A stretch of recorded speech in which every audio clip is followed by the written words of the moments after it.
안녕하세요. DJ 현희입니다. 오늘의 사연 시작해 보겠습니다. 안녕하세요. 저는 30대 중반이고요. 이름은 한경은이라고 해요. 저는 평범해도 단란한 가정의 외동딸로 행복하게 살았던 기억이 있어요. 그 행복이 오래가진 못했으니 그 기억도 단편적인 조각조각뿐이지만 말이에요. 그러나 그래도 사랑받으며 살았던 시절이 있었다는 것은 지금까지 제가 살아오는 동안 저를 지탱해준 큰 힘이었습니다.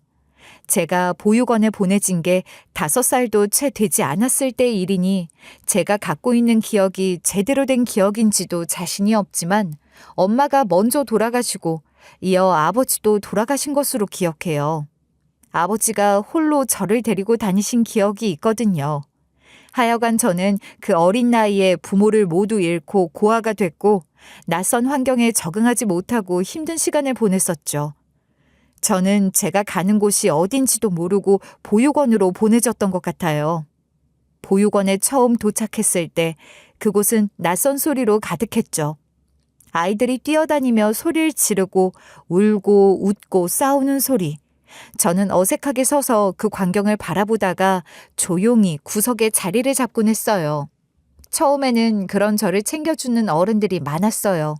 선생님들도 그런 저를 챙겨주며 제 등을 다독였고 주방 아주머니들도 제가 좋아하는 반찬을 챙겨주시며 저를 한 번 더 살펴주셨던 것 같아요. 그러나 그렇게 저를 안쓰러워하며 돌봐주시는 어른들의 관심도 초등학교 저학년 때까지나 통하는 거였습니다. 이후로는 다 큰 애가 그렇게 겉도는 걸 보육원에서도 좋게 보지 않았고 저를 안쓰러워하는 사람들은 아무도 없었어요. 보육원에는 안쓰럽지 않은 아이가 없었고 저보다 훨씬 더 밝고 순수한 모습으로 사랑을 주고받을 준비가 되어 있는 아이들이 많았으니까요. 저는 늘 관심 밖에 밀려난 혹은 스스로 떨어져 나와 혼자 있는 존재였던 것 같아요. 저는 보육원의 커다란 책상 모서리에 앉아 창밖을 바라보는 시간이 많았어요. 창문 너머로 보이는 세상은 멀고도 아득했죠. 한때는 누군가가 저를 찾아올지도 모른다고 막연히 생각하고 기대한 적도 있었던 것 같아요. 그러나 그런 일은 일어나지 않았고 저는 늘 혼자였습니다. 보육원의 아이들은 저를 이상하게 여겼어요. 쟤는 맨날 혼자 있어. 왜 저렇게 말이 없어? 어쩐지 이상한 애야. 어떤 아이들은 일부러 제게 장난을 치기도 했어요. 제 물건을 숨기거나 일부러 제 옷에 음식을 흘리거나 그런 유치한 방법으로 말이에요. 그렇지만 저는 반응하지 않았고 재미가 없어진 아이들도 제게 관심을 갖지 않게 됐어요. 그렇게 혼자 있는 시간이 많아졌고 전 그게 참 좋았어요. 보육원 생활은 단체 생활이라 정해진 규칙 같은 게 많거든요. 정해진 시간에 일어나고 정해진 시간에 밥을 먹고 정해진 시간에 잠자리에 들어야 하고 그런 틀 안에서 저는 묵묵히 살았던 것 같아요. 누군가와 특별히 친해지는 일도 없었어요. 누구도 제게 다가오려 하지 않았고 저 역시 누구에게도 다가가지 않았으니 저는 태어나면서부터 혼자였던 아이처럼 그렇게 늘 혼자였죠. 그런 제가 중학교 2학년이 됐을 때 처음으로 말이 통하는 사람을 만났는데 그건 제가 사는 보육원에 봉사활동을 하러 오는 대학생 오빠들 중 한 사람이었어요. 그 오빠처럼 보육원에 봉사하러 오는 사람들은 그 이전에도 이후에도 많았지만 대부분 형식적인 관심을 보이다가 금방 사라지곤 했죠. 그러니 그 오빠가 속한 봉사팀이 처음 왔을 땐 또 그런 사람들이 다녀가려나 보다 그냥 그랬던 것 같아요. 그런데 그 오빠는 다르더라고요. 억지로 웃기려 하거나 친해지려고 호들갑을 떨지도 않고 그냥 자연스럽게 다가왔고 또 꾸준히 봉사하러 오는 거예요. 그때까지만 해도 좀 나은 사람이구나 했을 뿐인데 하루는 그 오빠가 제가 읽고 있는 책을 힐끗 보고는 말하는 거예요. 어? 너 무라카미 하루키네? 너 하루키 좋아해? 네가 읽기에는 어렵지 않아? 어렵고 쉽고가 어딨어요. 그냥 내가 읽고 싶은 대로 읽는 거예요. 아마 하루키 아저씨도 그러길 바라고 글을 쓰셨을걸요?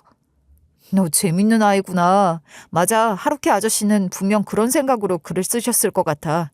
나도 하루키 참 좋아하는데 나보다 네가 훨씬 더 하루키를 잘 아는 것 같다, 야. 하루키 좋아해요? 무슨 책 제일 좋아하는데요? 난 해변의 카프카를 제일 좋아해. 읽었어? 아, 읽었죠. 나카타 할아버지. 맞아. 고양이랑 얘기하는 나카타 할아버지. 그 캐릭터 진짜 매력적이지 않아? 고마짱. 뭐라고? 고마짱. 그 고양이 이름이요. 그래, 맞아.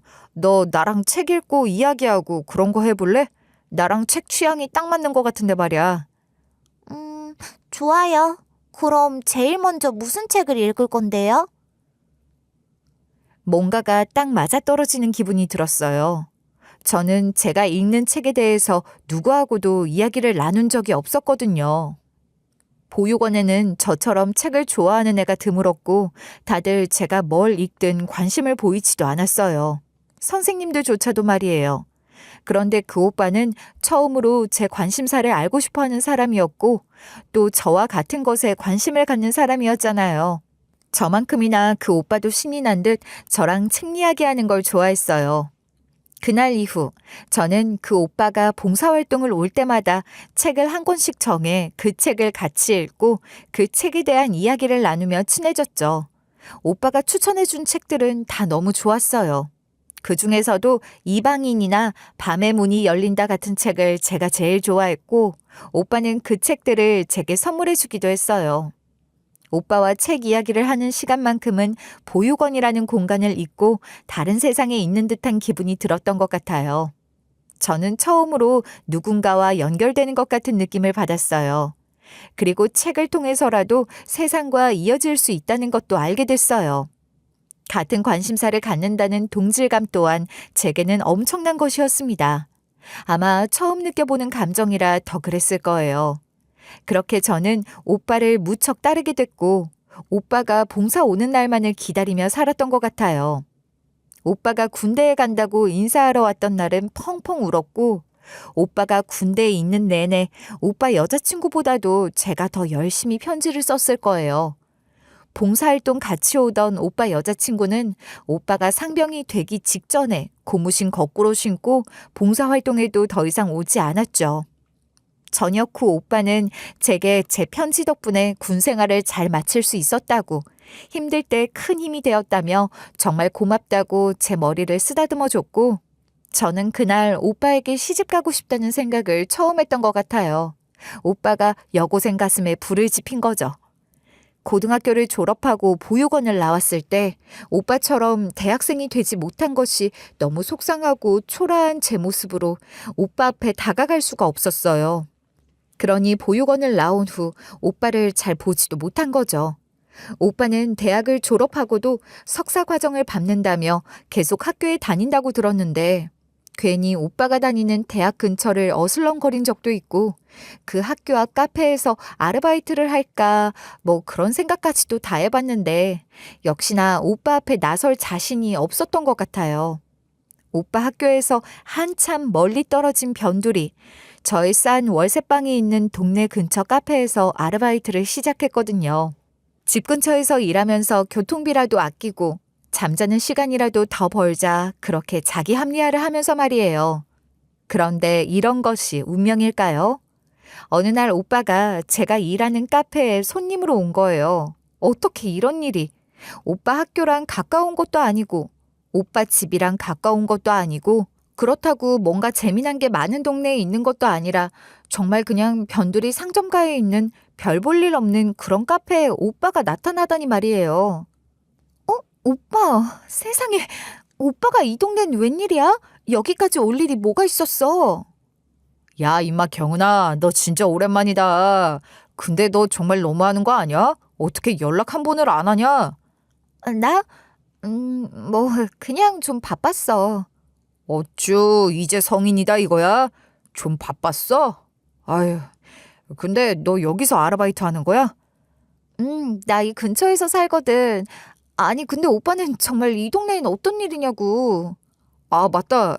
여기 인사해. 나랑 같은 연구실에서 같은 교수님 밑에서 공부하는 박사과정 선배 형이야. 이 형 집이 이 근처거든. 같이 작업할 게 있어서 어제 형 집에서 밤샜어. 뭐야, 나보다 오빠가 더 바쁘네. 공부하는 거 참 힘든 거네. 그치? 밤새고 커피 마셔? 잠을 자야지. 안 돼. 마무리 해놓고 뻗어야지. 아메리카노 샷 추가해서 아주 진하게 2잔 부탁해. 그러다 속 버리고 몸 버리고 공부하다가 사람 잡겠네 잡겠어. 쉬엄쉬엄해. 그러다 진짜 큰일 나. 뭐지, 이 기분 좋은 잔소리는. 야, 너 이 자식 진짜 반갑다. 잘 지내는 거야? 여전히 책도 많이 읽고? 그렇지 뭐. 오빤 공부하느라 책 읽을 시간도 없겠구나 뭐. 그러니까 말이야. 아니 뭐 짬을 내서 읽으면 되긴 하는데 그게 잘 안 되더라. 너랑 같이 책 읽기 할 때 참 좋았는데. 야, 말 나온 김에 우리 그거 다시 할래? 어때? 책 읽기 말하는 거야? 그래. 너도 좋아했잖아. 내가 어차피 여기 자주 와야 하거든. 그러니까 이 카페에서 해도 좋고 뭐 근처에 네가 좋아하는 다른 곳 있으면 거기로 가도 좋고. 그렇게 운명처럼 오빠를 다시 만난 후 옛날처럼 같이 책 읽고 이야기 나누는 시간을 가지게 됐고, 그러면서 자연스럽게 거의 매일 연락을 주고받으며 매주 만나서 책 얘기뿐만 아니라 이런저런 이야기들을 많이 나누게 됐죠. 다시 중학생 시절로 돌아간 것 같기도 했고, 순수하게 오빠를 좋아했던 그 시절의 제 모습으로 오빠를 향한 마음을 더 키우게 됐던 것 같기도 해요. 오빠는 늘 다정하게 제 이야기를 들어줬고, 그런 오빠에게는 저도 모르게 무장해제가 되어 속 얘기를 하게 되더라고요. 그러다 제가 돈을 모아 대학 진학을 하고 싶어 한다는 걸 알게 된 오빠가 무료로 과외를 시켜주겠다고 한 거예요. 그러면서 일주일에 한 번 만나던 것이 2번, 3번이 됐고, 오빠 덕분에 저는 자신감도 많이 회복할 수 있었고, 또 오빠와의 관계도 더욱 깊어지게 됐죠. 오빠 동생이 아닌 남자 여자로서 말이에요. 한창 오빠와의 달콤한 연애에 빠져 정신이 없던 중 저를 찾아온 아주 세련된 인상의 아주머니. 오빠의 엄마셨어요. 드라마에서나 보던 일이 제게 일어난 거죠. 그분은 오빠와 제가 만나는 걸 받아들일 수 없다고 헤어져 달라고 하시더라고요. 드라마에 나오는 아주 표독하고 거만한 사모님들처럼 저를 무시하거나 돈 봉투를 던진다거나 그러시진 않았지만 아주 차분하고도 담담하게 절대 용납할 수 없다고 하시더군요. 그런 모습이 드라마에 나오는 그런 사람들보다 훨씬 더 무서웠고, 정말 절대로 허락을 해주시지 않을 거라는 생각도 들었던 것 같아요. 오빠의 엄마가 다녀가신 후 정말 많이 울었어요. 너무 많이 울어서 퉁퉁 부은 눈이 제대로 떠지지도 않고 아래 위 눈꺼풀이 들러붙다시피 한 상태로 출근을 해서 카페 사장님이 대체 무슨 일이냐고 걱정스럽게 물어보시기도 하셨죠. 그렇게 몇 날 며칠 고민했는데 역시 저는 오빠 없이는 살 수 없단 결론을 냈어요. 오빠한테 차이면 차였지 오빠 엄마 때문에 오빠를 포기할 순 없었어요. 그런 마음을 오빠에게 모두 다 사실대로 고백했고, 결국 오빠는 저 때문에 가족을 포기했습니다. 저 때문에 집안에서 제명당하다시피 한 거예요. 몰랐는데 제 짐작보다 오빠는 훨씬 더 대단한 집 아들이었던 것 같더라고요. 형과 누나가 있는 막내였던 탓일까요? 실망이 너무 컸던 탓일까요? 제가 그렇게도 모자라고 부족한 존재였던 걸까요? 아들을 내칠 만큼 그렇게 저를 받아들이기가 힘들었던 걸까요? 오빠 부모님은 오빠를 너무나도 간단하게 외면해버렸고, 오빠는 저와의 사랑을 지켜 결혼을 했습니다. 아니, 남편이 제게 보여준 것, 지켜준 것은 사랑이었을까요? 의리였을까요? 그런 생각들로 신혼의 시작이 그리 행복하지만은 않았어요. 저 때문에 너무 많은 것을 잃은 남편이 안쓰러웠고 또 미안했죠. 괜한 책임감 때문에 객기를 부려 저와 결혼을 감행했지만 남편이 곧 그걸 후회하고 저를 떠나진 않을까 그런 불안함도 있었던 것 같아요. 그럴수록 저는 더 많이 남편을 위해야 한다고 생각했어요. 남편은 집에서 받던 지원이 다 끊어지자 학비를 벌기 위해서 야간 아르바이트까지 시작했어요. 저는 제 등록금 하려고 모았던 돈까지 다 남편을 위해 내놓았지만 그것으로 저희 두 사람 생활비하고 남편 공부까지 하기에는 역부족이었거든요. 결국 남편은 집 앞 패스트푸드점 새벽 라이더 아르바이트를 시작했는데 일을 한 지 얼마 되지도 않아 교통사고를 당하고 말았어요. 오토바이를 타다가 난 사고라 상대 차량에 탄 사람은 그리 다치지도 않았는데 남편에게는 그 사고가 너무나도 큰 사고였던 거예요. 남편은 전신마비 판정을 받게 됐습니다. 당시 남편이 오토바이를 몰면서 해당 패스트푸드 라이더 규정 중 하나를 지키지 않았다는 이유로 보험 혜택도 온전히 받지 못했어요. 최소한의 보상을 받았을 뿐 당장 병원비를 걱정해야 하는 형편이었습니다. 어떻게 해볼 방법이 없었던 저는 남편을 살리고 보자는 생각에 시댁을 찾아가 봤지만 문전박대를 당하고 상처만 더 받고 왔어요. 얼굴 근육이나 눈동자 정도만 겨우 움직이는 남편을 위해 저는 남편 간호와 돈 버는 일을 병행하며 최선을 다했어요. 저는 매일 새벽 4시 알람 소리에 눈을 떴어요. 밤새도록 남편이 힘들어한 날은 더욱 눈꺼풀이 무거웠죠. 그래도 일어나야 했어요. 새벽 일을 해야 했으니까요. 일을 나가기 전에 침대에 걸터 앉아 남편을 바라보면 깊은 잠에 빠진 남편의 얼굴은 참으로 고단해 보였습니다.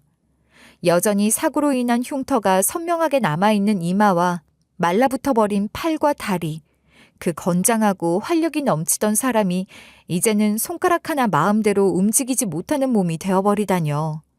그 모든 것이 저 때문이라는 생각이 목덜미로 움켜쥐는 것 같았습니다. 숨이 턱 막혔어요. 울음이 복받쳐 올랐지만 남편이 깰까봐 삼키고 또 삼켰어요.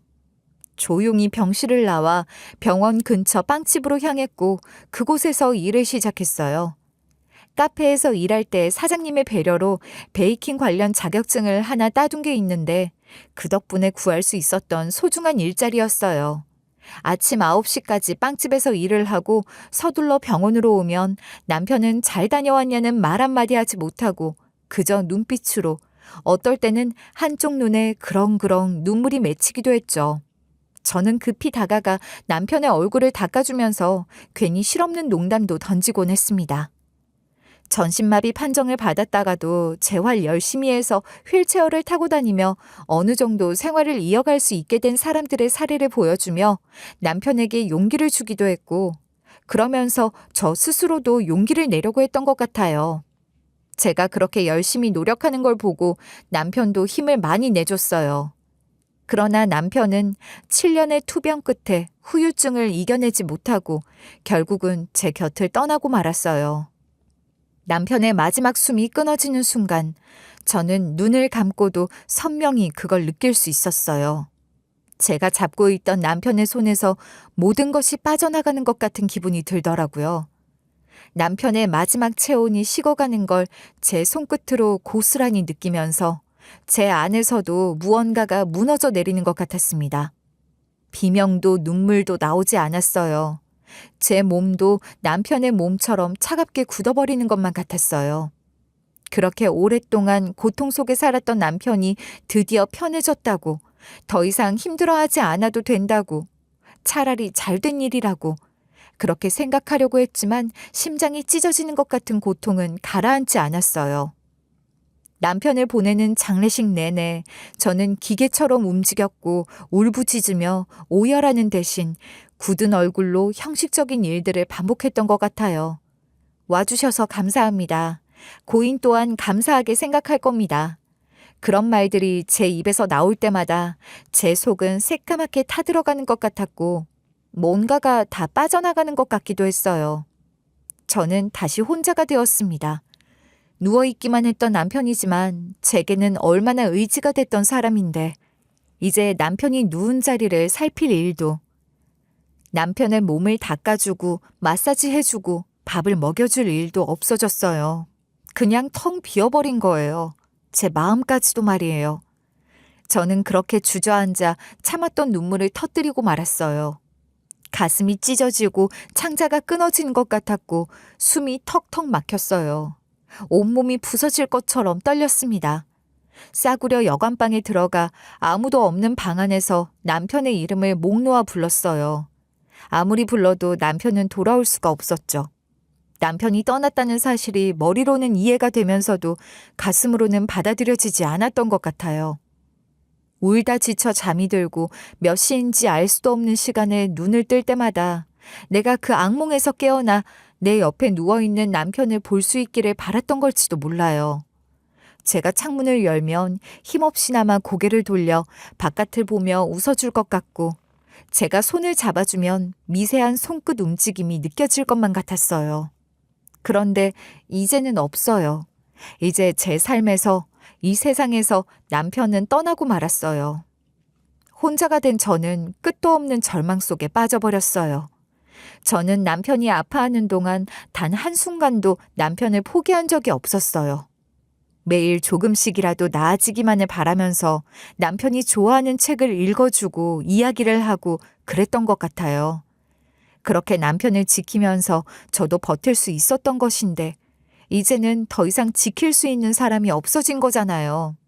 남편이 없는 삶을 어떻게 살아야 할지 도무지 알 수가 없었어요. 어디로 가야 할지도 알 수가 없었어요. 목이 쉬어도 멈출 수 없었던 끝없는 울음. 울다가 더 이상 지칠 수도 없을 것 같은 순간. 변함없이 돌아가고 있는 세상이 눈에 들어왔습니다. 작은 창문 너머 햇살을 받고 바람이 건드리는 나뭇가지를 모았고 어딘가에서 들려오는 아이들의 목소리가 들렸고 저 멀리 자동차 경적 소리도 들렸어요.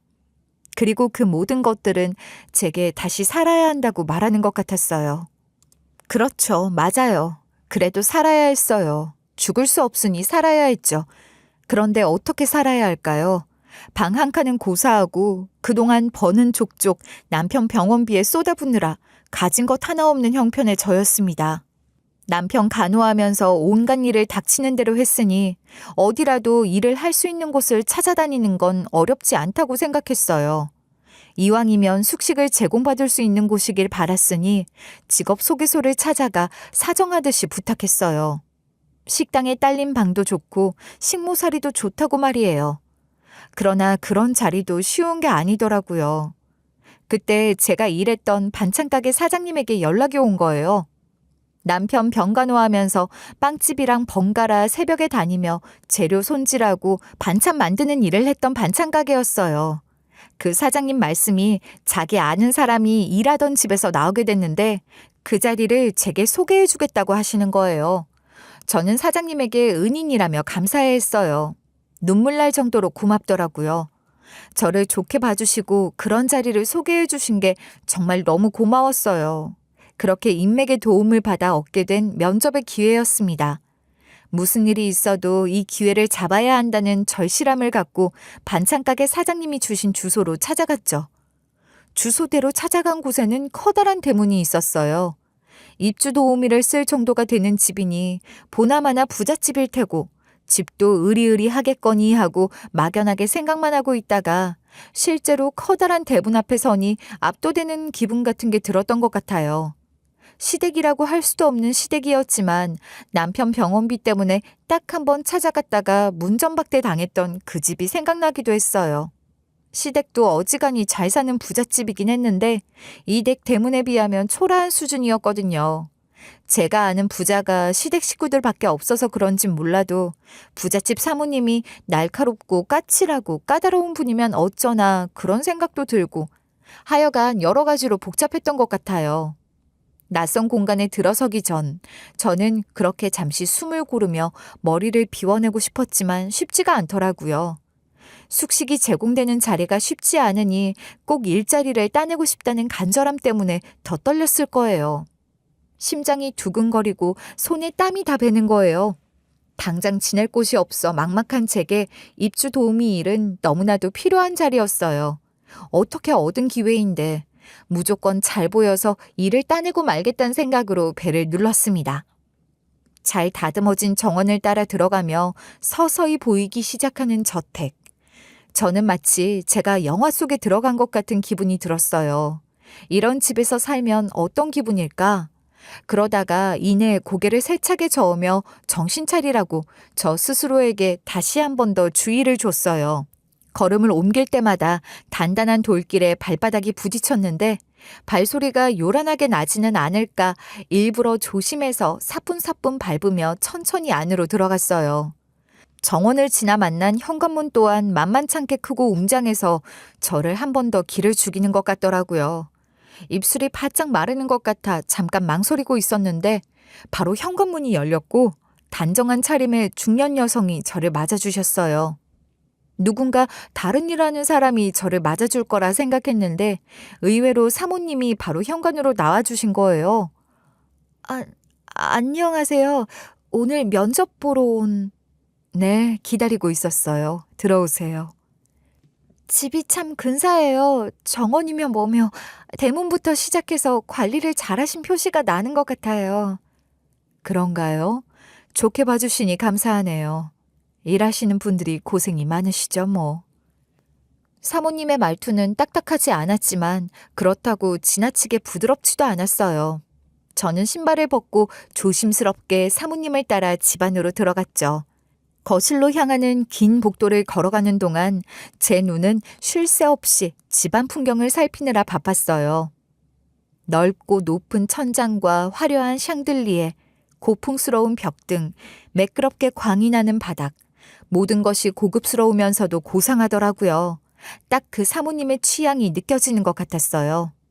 하지만 감탄도 잠시, 저는 곧장 현실로 돌아와야 했죠. 나는 지금 여기 집 구경을 온 게 아니다. 이 집에서 일할 기회를 꼭 얻어야 한다. 그런 절실함이 다시 저를 휘감는 것 같았어요. 여기 이쪽으로 앉으세요. 네, 감사합니다. 대충 전에 듣기는 했는데 그래도 직접 소개를 하는 걸 듣고 싶은데요. 자기소개를 한번 해보세요. 네? 네. 저는 어릴 때 부모님이 두 분 다 돌아가시고 보육원에서 자랐어요. 그렇지만 선입견은 가지지 말아주세요. 네, 그런 것 때문에 사람을 다르게 보진 않아요. 걱정 마세요. 그랬다면 면접을 보러 오라고도 하지도 않았을 거예요. 네, 그러시죠. 맞아요. 정말 감사합니다. 저는 보육원에서 자랐지만 누구에게 부끄러울 짓을 한 적도 없고 남한테 욕먹을 짓을 한 적도 없고 열심히 살았거든요. 대학은 못 갔지만 공부를 계속하고 싶어서 돈을 모으고 있다가 결혼을 했고 그런데 남편이 사고를 당하는 바람에 7년 동안 남편 병간호하면서 안 해본 일이 없어요. 그 반찬 가게에서 일하신 것도 남편 병간호를 하던 중에 하셨던 거죠? 네, 맞아요. 새벽에 그 반찬 가게랑 빵집을 번갈아 가며 일을 했어요. 저 베이킹 자격증도 있어서 웬만한 빵을 만들 줄 알아요. 사모님 빵 좋아하시면... 빵을 그렇게 좋아하진 않지만 뭐 그것도 장점이긴 하네요. 요리는 다 웬만큼 하시겠네요. 그럼요. 반찬, 일품 요리 할 것 없이 어지간한 건 다 할 줄 알아요. 그리고 청소도 꼼꼼하게 잘하고요. 도우미 일을 해보신 적은 없는 거잖아요. 그렇죠? 이 일이 특히 입주 도우미는 개인적인 시간이 거의 없을 텐데 그런 건 괜찮으시겠어요? 그럼요. 아무 문제 없습니다. 어차피 어디 갈 데도 없고 만날 사람도 없어요. 당장 잘 곳이 생기는 건데 개인적인 시간 같은 건 필요도 없습니다. 상관없어요. 너무 그렇게 자신하지 마세요. 이 일을 해본 적이 없으니 잘 몰라서 그렇게 자신하는 걸 수도 있어요. 아닙니다. 제가 이 일은 잘 모를지 몰라도 지금 제 상황에 대해서는 너무나도 잘 알고 있거든요. 전 정말 아무 상관도 없습니다. 사모님은 애원에 가까운 저의 절실한 목소리를 듣고 한동안 침묵했어요. 저는 그 침묵이 너무나도 불안했죠. 혹시 제 말에 뭔가 부족한 점이 있었던 걸까요? 뭘 더 어필해야 하는 걸까요? 뭐가 못마땅한 건지를 알 수만 있다면 얼마든지 설명할 수 있는데 아무 말이 없으시니 뭘 더 어떻게 해야 하는지 모르겠고 초조하기만 했어요. 그래서 서둘러 말을 덧붙였죠. 제가 뭔가 부족한 부분이 있다면 배우면서 채우겠습니다. 저는 맡은 일에는 언제나 최선을 다하고 잘 지치지도 않아요. 제가 7년 동안이나 병상에 누워있는 남편을 간호했다는 건 들으셨죠? 전 어떤 일이든 맡은 일은 성실하게 해내는 사람입니다. 7년이나 전신마비였다고 들었는데 정말 힘들었겠어요. 네, 힘들긴 했지만 그래도 그때가 좋았어요. 남편이 떠나고 없는 게 저는 더 힘드네요. 어머나, 미안해요. 당연히 그럴 텐데 내가 생각이 짧았어요. 아니요, 아닙니다. 저를 생각해서 해주신 말씀이신데요. 감사하게 생각합니다. 그저 제 상황이 그렇다고 말씀을 드린 거예요. 오히려 제가 더 죄송하네요. 사모님은 가만히 저를 쳐다보시더군요. 저도 사모님을 쳐다보며 나를 믿어달라는 간절한 눈빛을 보냈는데 사모님의 눈빛은 도저히 읽을 수가 없었어요. 뭐랄까, 눈빛이 어딘지 모르게 비어있는 분 같기도 했던 것 같아요. 다시 시작된 침묵. 반찬 가게 같은 곳 말고 좀 고급 식당에서 일한 경험도 있는데 그런 걸 더 얘기했어야 하나? 아니면 남편 간호하면서 경험한 것들을 무슨 무용담이라도 되는 것처럼 조금 더 늘어놓아야 하는 건가? 뭐든지 시켜만 주시면 다 잘할 수 있다고 충성을 맹세하며 애원이라도 해야 하는 건가? 오히려 그런 게 더 역효과가 나려나? 사모님의 침묵이 길어질수록 제 머릿속은 복잡해져만 갔어요. 사모님의 애매한 표정이 저를 더욱 갈팡질팡하게 했죠. 사모님은 그렇게 얼마간을 더 고민하더니 드디어 말을 꺼내셨어요. 우선 일단 일을 한번 해보세요. 며칠이라도 좀 지켜보고 확실하게 결정을 하는 게 좋을 것 같아요.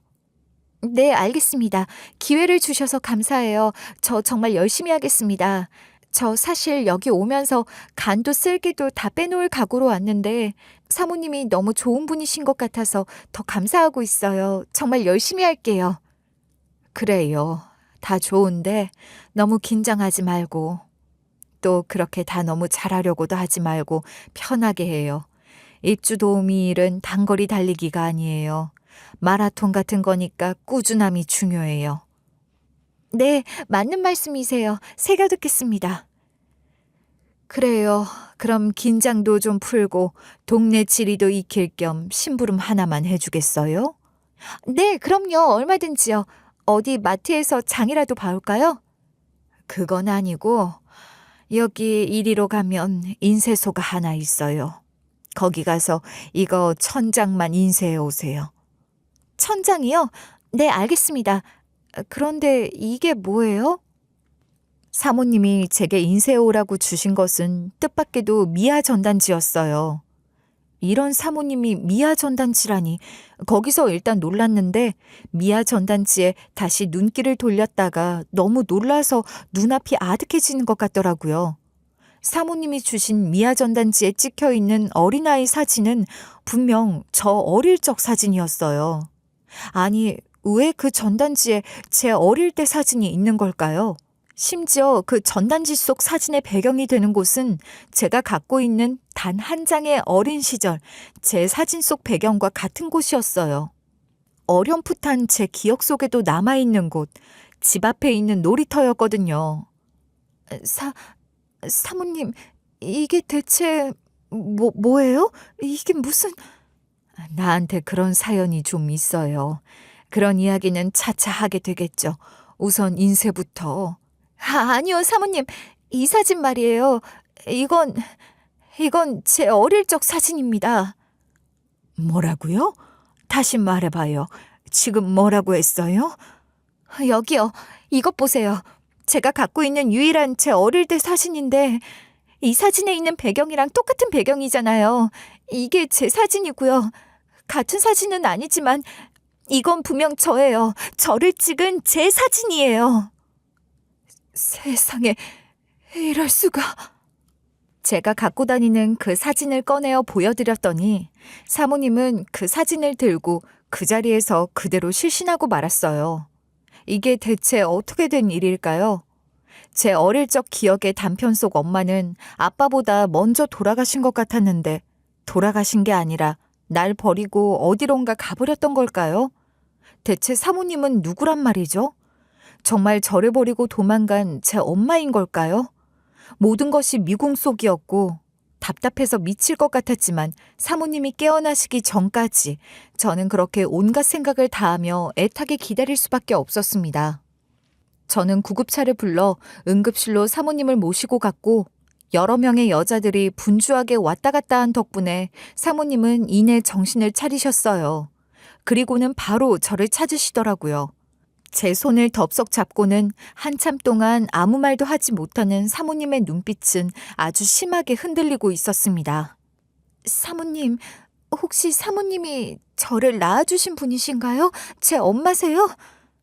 나는 네 이모야. 네 엄마가 내 친동생이란다. 이모? 이모, 저한테 이모가 계셨다니 전혀 몰랐어요. 엄마가 돌아가시고 나서 아버지랑은 전혀 왕래가 없으셨어요? 아버지마저 돌아가셨을 때 저를 맡을 수 있는 친척들을 찾았을 텐데 왜 이모를 찾지 못했던 거예요? 미안하구나. 내가 정말 너한테 할 말이 없어. 그땐 그럴 만한 사정이 있었던 것인데 너한테 이걸 어떻게 말해야 할지 모르겠어. 정말 미안해. 대체 무슨 일이 있었던 거예요? 네? 알려주세요. 저희 엄마와 관련된 일이라면 저도 알 권리가 있잖아요. 그래, 알아야지. 이야기할게. 내가 다 이야기할 테니 내게 조금만 시간을 주겠니? 마음을 조금만 가다듬고 다 이야기해 줄게. 사모님, 아니 이모는 그렇게 말씀하시고는 크게 숨을 여러 번 천천히 나누어 쉬셨어요. 그리고 제게 물 한 잔을 부탁하셨고 물 한 모금을 힘겹게 삼키고는 이야기를 시작하셨습니다. 이모와 엄마는 세상에 둘도 없는 자매였다고 해요. 외가가 형편이 아주 어려웠다는데 가난한 집에서 서로 의지하며 그렇게 사이가 좋았대요. 그러다 이모가 먼저 시집을 가게 됐는데 21살밖에 안 된 어린 나이에 시집을 간 것인데 집안 형편이 어렵다 보니 이모를 며느리 삼고 싶다는 부잣집에서 외가에 경제적인 지원을 좀 해주기로 했다는 거예요. 팔려갔다고 하는 표현이 너무 심한가요?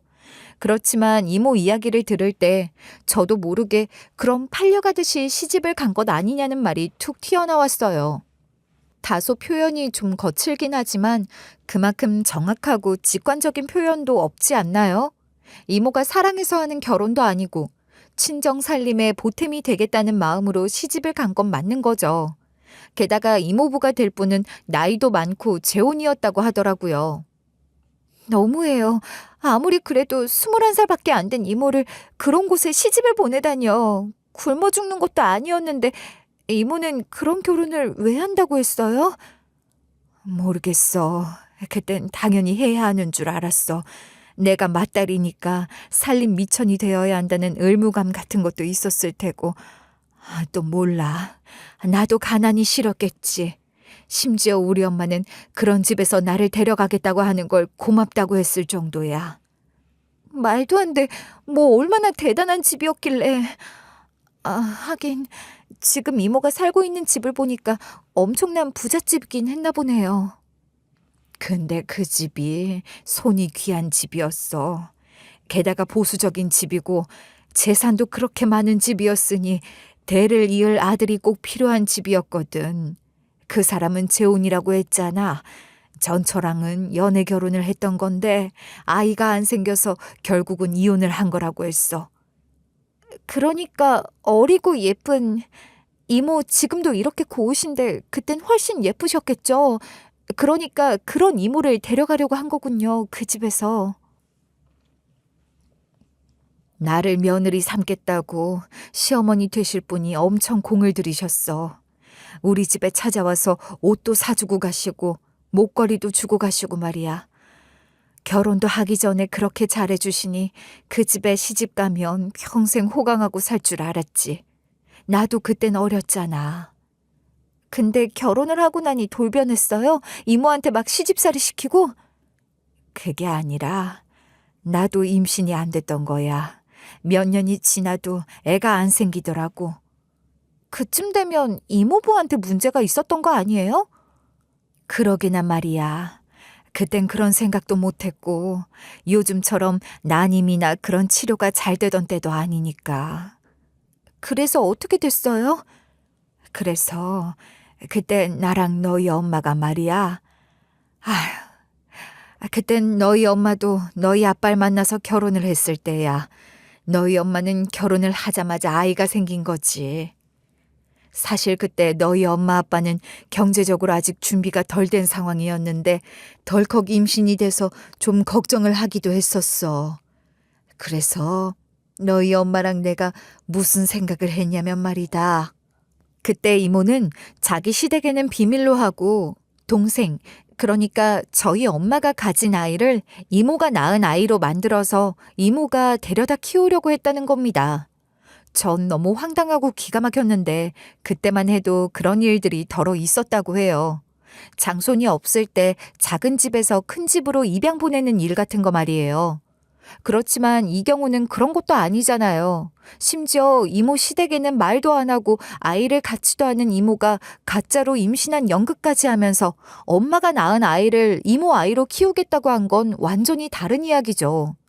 이모는 아이가 너무나도 절실했는데 임신이 안 되고 엄마 아빠는 아직 준비가 안 된 상태에서 임신이 되었다는 것만으로 정당화할 수 없는 이야기라고 생각했어요. 솔직히 받아들이기가 힘들더라고요. 제가 표정이 굳어지니 이모는 마음이 급해졌는지 말소리가 빨라지시더라고요. 병원에선 아들이라고 했대요. 엄마가 가진 아이가 아들이란 확신이 들자 이모는 엄마를 설득해서 그 일을 진짜로 벌이게 됐다는 거죠. 임신 중독 핑계를 대고 친정에서 계속 지내면서 엄마가 병원에서 가져오는 초음파 사진 같은 것들을 시댁에 보여드리면서 가짜 임산부 행세를 한 거예요. 그리고 드디어 엄마가 아이를 낳았는데 그 아이는 아들이 아니었던 겁니다. 당연하죠. 그 아이가 바로 저니까요. 병원에서 잘못 판단을 했었나 봐요. 그리고 아마 그 당시에는 임신 초기, 중기까지는 성별을 알려주는 게 법적으로 안 되던 시절이었을 텐데 뭐 그때도 대충 힌트 같은 건 주고 했다니까 그런 식으로 아셨던 것 같은데 어쨌거나 아들이 아닌 딸이 태어난 거예요. 이모는 그래도 괜찮다고 어떻게든 이모가 키우겠다고 하며 저를 데리고 시댁으로 갔는데 그때 이모의 시모는 딸 자식은 키울 수 없다고 입양을 보내라고 했다는 겁니다. 그게 무슨 말이에요? 입양? 아니, 아들이 아니라고 그렇게까지. 아무리 아들 하는 집이라고 해도 그렇게 부잣집에서 자기들 핏줄인 줄 아는 아이를 입양 보내라고 했다고요? 그게 내가 임신을 그러니까 네 엄마가 임신을 한 사이에 우리 시댁이 큰일을 겪었어. 뭐가 잘못됐는지도 모르게 사업이 와르르 무너지면서 완전 쫄딱 망하게 생긴 거야. 나도 그 정도로 상황이 심각한 줄은 몰랐는데 당장 먹고 살 걱정을 해야 하는 형편이더라고. 그러니 딸 자식 키울 능력이 안 된다며 입양을 보내라고 한 거야. 정말이지 이야기를 들을수록 화가 났어요. 이모는 결국 나를 다시 저희 부모님에게 돌려줬다고 해요. 이모는 그 이후로 어려워진 형편에 무서운 시모 모시고 사느라 엄마에게 신경을 쓰지 못했고 엄마는 엄마대로 이모에게 상처를 받고 그러면서 그렇게 죽고 못 살던 자매 사이가 멀어졌대요. 게다가 엄마 아빠도 형편이 힘들었으니 다들 먹고 살기 바빠서 그런저런 것도 다 잊고 살았을지도 모르죠. 그렇게 연락 없이 살았지만 이모는 엄마에게 늘 미안한 마음을 갖고 있었고 한 번은 큰 맘을 먹고 엄마를 찾아왔었다고 해요. 하지만 엄마는 이모에게 받은 상처를 극복할 수 없었고 그날 그 자리에서 오히려 더 큰 싸움을 하고 아예 인연을 끊고 살자는 말까지 하게 됐다는 겁니다. 그렇게 엄마에게 쫓겨나듯 나온 이모는 놀이터에서 아빠랑 놀고 있는 저를 봤대요. 저는 이모한테도 자식이나 다름없는 아이였던 거죠. 엄마가 저를 임신해서 있었던 기간 동안 이모도 엄마 옆에서 가짜 임신을 하고 엄마의 모든 상황을 함께하고 공유하면서 제 엄마가 될 준비를 했었다고 해요. 그러니 엄마가 뱃속에 품고 있었던 저를 이모 또한 마음으로 품고 있었던 거죠.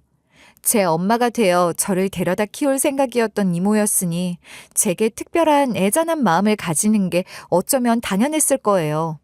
이모는 그런 마음에 사진 한 장을 찍어왔다는데 이후 엄마는 이모와 엮이고 싶지도 않다며 먼 곳으로 이사해 연락을 아예 끊어버렸다고 해요. 그러니 이모는 그 뒤로 엄마와 제 소식을 전혀 알지 못했고 엄마가 아예 외가와 인연을 끊어버렸기에 엄마가 돌아가신 것도 몰랐다고 해요. 제 아버지가 돌아가신 것도 제가 보육원에서 자라고 있다는 것도 이모는 전혀 몰랐다는 겁니다. 엄마가 연락을 끊고 사라진 후 이모는 천신만고 끝에 임신을 해 아들을 낳았고 이모 시댁의 문제도 잘 해결이 된 것은 물론이고 이모부가 재기에 성공해 예전의 부를 되찾는 정도가 아니라 훨씬 더 큰 돈을 벌게 됐다고 하더라고요. 그러니 이모도 자식 키우고 남편 내조하느라 바쁘게 사셨을 테죠. 그러다 이모의 시모가 돌아가시고 이모부마저 돌아가시고 나서야 이모는 엄마를 찾기 시작했대요. 그땐 이미 엄마가 돌아가시고 한참이 지났을 때였죠. 매제인 아빠마저 사망한 것으로 확인됐으나 제 행방을 찾을 수가 없었던 이모는 그 오래된 흐릿한 사진 한 장으로 전단지를 만들어 저를 찾으려고 하고 있었던 거라고 해요. 이모의 이야기를 들으면서 저는 마음이 참 여러 갈래였던 것 같아요. 그러나 중요한 건 있는 줄도 몰랐던 이모를 만나게 됐다는 거잖아요. 엄마랑 이모가 저를 두고 벌였던 일들은 아직도 잘 이해가 되진 않지만 그렇다고 해서 그 일로 돌아가신 엄마가 이모를 비난하거나 원망하는 건 아니에요. 그저 어떻게 그럴 수가 있었을까 그런 생각이 드는 거예요. 저는 이해할 수 없는 그 시절의 방식이었다고 생각할 수밖에요. 그리고 또 중요한 건 이모도 엄마도 누구도 저를 버린 건 아니라는 거였어요. 이모는 저를 키울 수 없는 상황이 된 걸 너무나 안타까워했고 그런 제가 눈에 밟혀 이런 사진까지 찍어뒀을 정도로 애틋했던 거잖아요. 그리고 저희 부모님도 아무리 친언니라고 해도 자식을 다른 사람에게 줘버릴 생각까지 할 정도로 형편이 어려웠던 것인데 그래도 다시 저를 키워야 할 상황이 됐을 때 저를 버리지 않고 끝까지 책임지려고 하셨다는 것. 그것만으로도 저는 행복하고 감사하다고 생각해요. 그런 상황에서 버려지거나 입양 보내지는 아이들이 얼마나 많겠어요. 물론 엄마 아빠가 다 일찍 돌아가셔서 저 역시 보육원에서 자라긴 했지만 적어도 저는 버려진 건 아니었다는 게 제게는 참 위로가 됐던 것 같아요.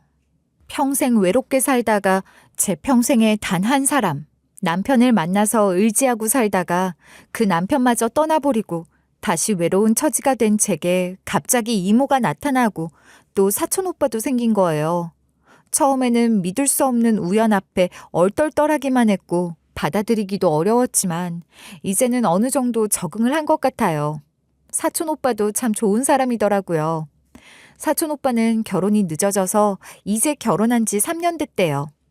제게는 곧 돌이 되는 조카도 생겼답니다.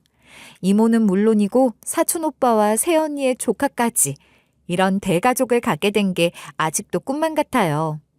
이모와 오빠는 제게 지원을 해줄 테니 공부를 해서 그토록 원하던 대학에 가라고 해요. 솔직히 처음부터 그냥 이모와 조카로 만났다면 저 어렵게 살던 시절 이야기 같은 건 하고 싶지 않았을 것 같거든요. 그냥 두루뭉술하게 그럭저럭 살았다. 그렇게 이야기했을 것 같은데 저랑 이모는 부잣집 사모님과 입주 도우미로 만났잖아요. 저는 죽어도 이 집에서 일을 해야 한다는 생각에 어떻게든 이모, 그러니까 당시 사모님에게 잘 보여야 한다고 생각했고 불쌍하고 힘들게 살았던 시절을 이야기하며 동정심도 좀 얻고 그런 와중에도 대학 갈 생각으로 돈을 모으며 열심히 살았다는 것도 어필하고 싶어서 별 얘기를 다 했던 건데 그러니까 이모는 제가 고생한 이야기며 대학에 그토록 가고 싶어 했던 것 같은 걸 다 알게 된 거예요. 그러니 제게 애틋한 마음을 품고 있는 이모가 적극적으로 지원을 해주겠다고 하시는 게 당연한 거죠. 이모는 뭐든지 제가 원하는 대로 다 해주시겠대요. 재수학원에 다니고 싶으면 보내줄 것이고 과외를 받겠다고 하면 선생님도 알아봐 주시겠다고 하세요. 뭐가 됐든 제가 하고 싶은 방식으로 공부를 하고 준비를 해서 대학도 가고 하고 싶은 공부를 하라고 말이에요. 나이 30을 훌쩍 넘은 제가 이제와 무슨 대학이냐 그런 생각을 하기도 했는데요. 저 정말 대학에 가고 싶었거든요. 그래서 이모 지원 받으며 공부하려고요. 이모만큼이나 제가 대학생이 되기를 바라는 마음으로 지원을 해줬던 사람. 먼저 떠난 남편 생각이 더 많이 났어요. 남편이 혼자 남겨진 제가 걱정이 돼서 저를 여기 이모 집으로 보내준 게 아닌가 싶기도 해요. 제게 아낌없이 지원을 해주겠다는 핏줄인 이모를 만나고 나니 남편도 함께라면 얼마나 좋을까 그런 생각도 간절하네요. 남편도 정말 잠재력이 대단한 사람이었는데 그 아까운 사람이 지금 제 옆에서 함께 이모의 지원을 받는다면 그야말로 날개를 달고 훨훨 날아오를 텐데 말이에요. 그런데 제 남편은 이미 더 오를 곳 없는 높은 곳에서 저를 바라보고 있겠죠? 남편을 다시 만났을 때 부끄럽지 않기 위해서라도 저는 지금 제게 온 기회를 잡고 최선을 다해 살아보려고 해요. 전 늘 그렇게 살아왔으니까요. 여러분, 제 이야기 어떻게 들으셨나요? 이야기를 하는 내내 누군가 제 이야기를 들어주고 있는 사람이 있다고 생각을 하니까 정말 그냥 바로 옆에 있는 친구에게 이야기하듯이 술술 말하게 되더라고요. 그런데 막상 이야기를 끝내려고 하니 제 이야기를 어떻게 들으셨는지 여러분들의 생각을 저도 듣고 싶다는 생각이 많이 들어요. 참 수고 많았다, 잘 살아왔다, 그런 얘기도 듣고 싶고요. 이모 만나서 너무 잘 됐다, 축하한다, 그런 얘기도 듣고 싶어요. 그리고 또 정말 열심히 공부해서 원하는 대학 들어가라고 잘할 수 있을 거란 그런 얘기도 정말 듣고 싶은 것 같아요.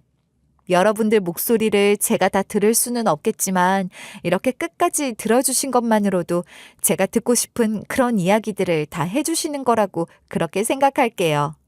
제 이야기를 끝까지 들어주시고 또 공감해 주셔서 정말 감사합니다. 여러분 한 분 한 분의 마음이 제게는 큰 힘이 될 거예요. 감사합니다.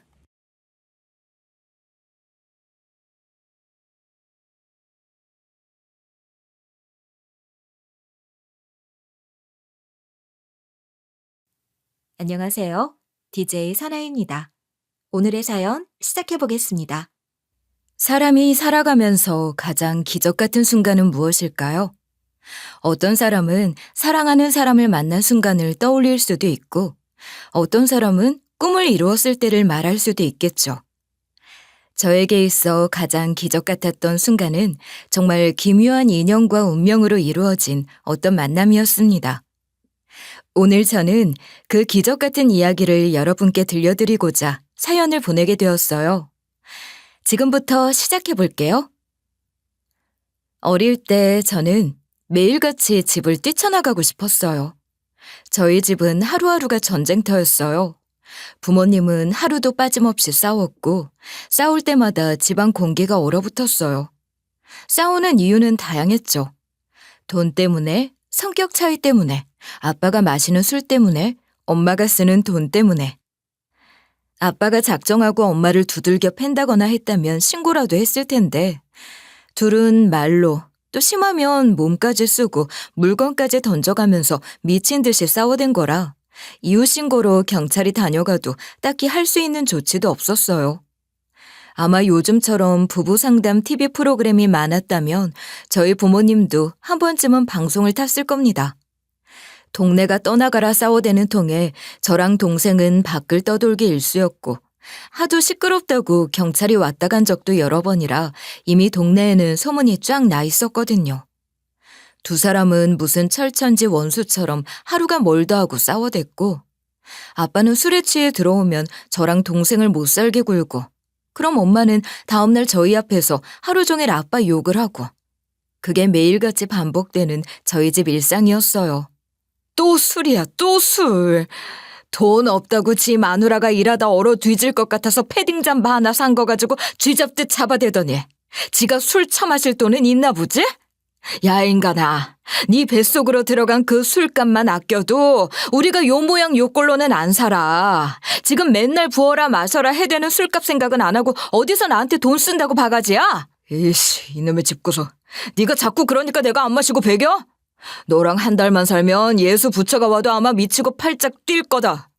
하여간 사람 피 말리고 미치게 만든 너 같은 년이랑 내가 어떻게 결혼을 했는지 참 누가 할 소리. 나야말로 니까 거랑 결혼만 안 했어도 내가 이 모양 이 꼴로는 안 살아. 멀쩡하게 가수 준비하던 사람 애 덜컥 가지게 만들어서 신세 조지고 논란 친 게 누군데? 내가 아직도 그때 생각만 하면 그럼 지금이라도 나가. 누가 말려? 지금이라도 나가서 네 그 잘난 방댕이 흔들면서 가수가 되든 딴따라가 되든 해보시라고. 내가 너 때문에 안 나가냐? 애새끼들은 내가 거둬야 될 거 아니야. 애비라고 하나 있는 게 맨날 첫날 술만 처먹고 들어오니까 애새끼들만 두고 내가 어떻게 나가? 또 한번 해보자 이거지? 그러는 나는 뭐 하고 싶은 거 없었는 줄 알아? 너만 청춘이었냐? 나도 청춘이었어. 내가 이러고 너한테 발목 잡히지만 않았어도 지금쯤 자유롭게 살았다 이거야. 이게 어디서... 야, 그럴 거면 갈라서. 어디서 내 탓을 하고 있어 이게 진짜? 그래, 갈라서자고. 누가 무서워할 줄 알아? 늘 이런 식이었죠. 둘 다 매일같이 이혼을 입에 올리면서도 결국 끝까지 이혼은 안 했어요. 그러면서 매번 저희 때문이라고, 저희 남매 때문에 참고 산다고, 저희만 없었으면 진작에 갈라섰을 거라는 말을 입에 달고 살았죠. 근데 저랑 비슷한 환경에서 살아보신 분이라면 알 거예요.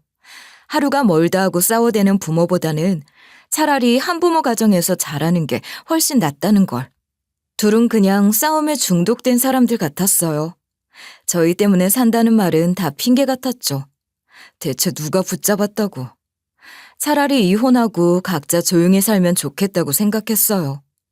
그런 부모를 보고 자란지라 저는 자연스레 결혼이라는 것에 대해서도 남자에 대해서도 비관적인 생각이 많았죠. 저런 부부로 사는 게 대체 무슨 의미가 있냐고. 저런 삶을 살 거면 차라리 혼자가 낫다고 굳게 결심했어요. 결혼을 하지도 않겠지만 만약 한다 해도 절대 아이는 낳지 않을 거라고 생각했어요. 왜 자식이 있으면 사이가 안 좋아도 갈라서기가 쉽지가 않잖아요. 부부가 살다 보면 늘 좋을 수는 없는 건데 애 때문에 이혼을 못하게 되는 상황이 생긴다면 애한테도 못할 짓이라는 생각이 들었거든요.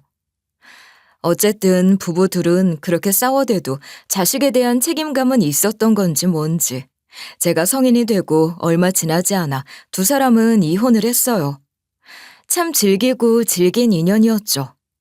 모든 게 지긋지긋했던지 마지막 날 아빠는 떠나면서 한 번을 뒤돌아보지 않더군요.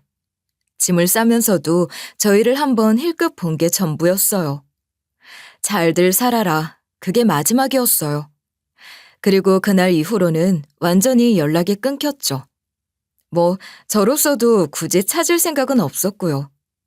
두 사람이 이혼을 하고 난 뒤에는 이제 저도 그 집을 나갈 차례라는 생각이 들었어요. 대학도 제 힘으로 다녔고 기숙사와 고시원부터 시작해 작은 원룸을 구할 때까지 정말 악착같이 혼자 열심히 살았어요. 혼자 살며 힘이 부대낄 때면 그 집을 떠올렸어요. 그럼 이상하게도 다시 힘이 났죠. 아무리 힘에 부쳐도 전쟁터 같은 집구석보다는 훨씬 나았으니까요. 동생도 군대 가고 자기 알아 살기 시작하고 엄마는 젊은 시절 가수가 되겠다는 꿈을 아직도 버리지 못했는지 트로트 가수를 한다고 전국을 떠돌고 그렇게 저희 네 식구는 서로의 행방도 모르는 채 각자 알아 살았죠. 졸업 후 저는 회사에 취직해 평범한 회사원이 됐어요. 특별한 일도 재미있는 일도 없었지만 안정적이었어요.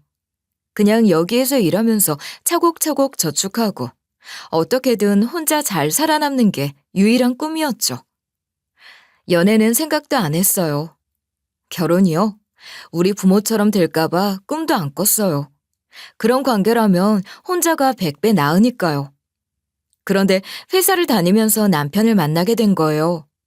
제가 부모님 때문에 약간 트라우마가 있거든요. 술에 취한 남자들, 목소리 높여 싸우는 사람들을 보면 어릴 때 불안감이 올라오죠. 그런데 회식 때 부장이랑 과장이 싸움이 붙으면서 한바탕 난리가 난 적이 있었는데 그때 저도 모르게 겁에 질렸던 거예요. 이러지도 저러지도 못하고 얼어있는 저를 괜찮다고 다독이며 그 자리를 빠져나갈 수 있게 도와줬던 게 바로 남편이었어요. 그날을 계기로 남편과 가까워졌고 친분이 생긴 지 몇 달이 지나 천천히 연인으로 발전했고 어느새 결혼 이야기까지 나오는 사이가 됐죠. 그러고 나니 덜컥 겁이 나더라고요. 한 발 멈칫 물러서게 됐죠. 그런 제 마음이 바뀌게 된 건 남편 부모님을 뵙고 난 뒤였어요. 남편 집에 인사를 간 적이 있는데 저랑은 정말 완전히 다른 환경에서 살았더라고요. 남편 부모님은 너무나 다정했고 집안 분위기는 따뜻했어요. 남편 집에 처음 갔을 때 사실 좀 충격을 받을 정도였죠. 아버지가 손수 식사를 차려주시고 어머니와 아버지 두 분이 서로 존댓말을 하며 고상한 대화를 나누고 식사 시간도 달랐어요. 저희 집에서는 밥 먹는 동안도 싸워대느라 밥상머리에서 욕설이 떠날 일이 없었고 그릇이며 숟가락이 날아다니기도 일쑤였죠. 그런 광경만 보고 자란 저는 가족끼리 이렇게 따뜻하고 부드럽게 대화를 할 수 있다는 게 좀 충격적인 정도였어요. 세상에 이런 집도 있구나. 이런 집에서 태어나 자란 사람은 얼마나 마음이 평온할까. 남편에게 부러움마저 들더군요. 하지만 그런 남편의 가족에게도 아픔은 있었어요. 남편에게는 누나가 한 명 있었는데 아이를 낳다가 그만 세상을 떠나버린 거였죠. 그 사고로 남편 부모님은 큰 충격을 받으셨지만 더 큰 문제는 남겨진 아이였어요. 엄마도 없이 자라야 할 갓난아이가 마음이 아팠던 시부모 두 분이 아이를 키우기 시작하신 거예요. 그렇게 남편의 조카는 할머니, 할아버지 밑에서 크고 있었죠. 어떻게 보면 참 큰 아픔이 있었는데도 불구하고 그렇게 가족들이 서로를 위하며 아끼고 살아가는 남편 가족들을 보니 결혼에 대한 생각도 조금씩 달라지기 시작했어요. 이런 가정에서 자란 사람이라면 좀 다르지 않을까? 어쩌면 나도 제대로 된 가족을 만들 수 있지 않을까? 저는 남편을 믿었고 그렇게 결혼을 결심하게 되었습니다. 결혼 후에도 시부모 두 분은 저를 딸처럼 정말 잘 챙겨주셨어요. 사실 어찌 보면 저는 흠잡힐 구석이 참 많은 사람이었죠. 아빠는 어디 가서 어떻게 사는지도 모르고 엄마는 나이트에서 공연이 있다며 제 결혼식에도 참석하지 않으셨어요. 제대로 된 환경에서 잘 하지 못한 며느리라 구박할 법도 한데 두 분은 오히려 제가 얼마나 외롭게 자랐을지를 걱정하시는 분들이었어요. 이제 걱정 말아라. 지안이 네가 꼭 우리 딸 같다고 나는 생각해. 우리 진주가 그렇게 간 뒤로 딸이 늘 그리웠는데 지안이 네가 우리 집에 와서 얼마나 고맙고 기쁜지 모른다. 그러니 행여라도 조금도 걱정하지 마. 그 덕에 시부모 두 분과는 결혼 후에도 가깝게 지내며 좋은 관계를 이어나갔고 결혼한 지 3년쯤 됐을 때 저는 시모가 운영하던 전통 찻집을 넘겨받게 되었어요. 시모가 오랫동안 운영해 오던 가게였는데 관절이 점점 안 좋아지면서 일을 더는 감당할 수 없다고 하시면서 저에게 물려주겠다고 하시더라고요. 처음엔 찻집을 그대로 이어갈까 고민했어요. 시모가 해오던 방식 그대로 유지하는 게 맞지 않을까 싶었거든요. 하지만 점점 생각이 바뀌었어요. 요즘 젊은 손님들은 전통 찻집보다는 분위기 좋은 카페를 선호하잖아요. 게다가 위치도 젊은 사람들이 많이 찾는 곳에 있어 장사도 괜찮을 것 같았고요. 시모도 적극 찬성을 해주셨고 그렇게 카페로 개조해 운영을 시작했어요. 처음에는 소소하게 해보려고 했어요. 조용한 공간에서 차 한 잔 마시고 가는 정도로 생각했죠. 그런데 점점 단골이 늘고 분위기도 좋아지면서 예상보다 장사가 잘 됐어요. 몇 달이 지나니 꽤 괜찮은 수익이 났고요. 그렇게 2년 정도 카페를 운영하다 보니 돈도 꽤 모였죠. 그런데 어느 날 저녁 남편이 퇴근하고 카페에 들렸어요. 평소 같으면 대충 차 한 잔 마시고 갈 텐데 그날따라 묘하게 우울해 보였어요. 조용히 앉아있다가 한숨을 쉬더니 나 회사 관둬야 할까 봐 그러는 거예요. 원래 성실하고 일 욕심도 많던 사람이었는데 점점 지쳐가는 게 눈에 보였어요. 남편이 회사에서 힘들어하는 걸 알았기 때문에 무작정 말릴 수도 없었죠. 그때 마침 저도 카페를 확장하고 싶다는 생각을 하고 있었거든요. 몇 달간 계획을 세우고 열심히 준비한 끝에 남편과 저는 카페 옆 조그만 식당을 인수한 뒤 두 공간을 벽을 허물고 깔끔한 백반집을 운영하기 시작했어요. 한쪽 귀퉁이는 카페를 운영하면서 후식을 즐기게 하고 나머지는 가정식 백반을 전문으로 하는 한식당이 됐죠. 저는 단순한 백반집이 아니라 깔끔하고 건강한 식사를 제공하는 곳으로 만들고 싶었어요. 푸짐하지만 번잡하지 않고 가볍지만 부족하지 않은 식사. 1인 손님도 편하게 밥을 먹을 수 있는 공간. 바쁜 직장인들이 부담 없이 와서 식사할 수 있는 공간. 처음 저희가 목표한 대로 가게는 점점 자리를 잡아갔어요. 손님이 늘어나고 점심시간이면 줄을 설 정도로 바빠졌어요. 메뉴도 하나 둘 늘려가면서 더 탄탄한 가게로 성장해 나갔죠. 그렇게 몇 년 동안 바쁘게 살았어요. 수입도 안정됐고 이제야 삶이 제대로 자리 잡았다고 생각했어요. 그러던 어느 날 시부모님이 여행을 떠나셨다가 교통사고를 당하셨다는 소식이 전해졌습니다. 믿기지 않았어요. 평소처럼 다녀오겠다고 인사하고 나가셨는데 몇 시간 후 사고 소식을 들었더니 실감이 나지 않더군요. 경찰에선 도로가 미끄러워서 차량이 미끄러졌고 맞은편에서 오던 차와 충돌했다고 했어요. 병원으로 옮기긴 했지만 두 분 다 너무 큰 부상을 입어서 끝내 의식을 되찾지 못하고 떠나시고 말았고 저도 남편도 큰 충격을 받았어요. 집안 전체가 비통함에 빠졌어요. 그리고 또 한 가지 문제가 있었잖아요. 바로 남편의 조카 말이에요. 조카는 시부모님과 함께 살면서 두 분을 부모처럼 따랐어요. 그런데 이제 또다시 보호자가 바뀌어야 하는 상황이 됐으니 그 아이에게도 참 못할 짓이다 싶었죠. 남편과 저는 당연히 조카를 저희가 맡아 키우기로 했어요. 그때 조카 나이가 겨우 5살이었어요.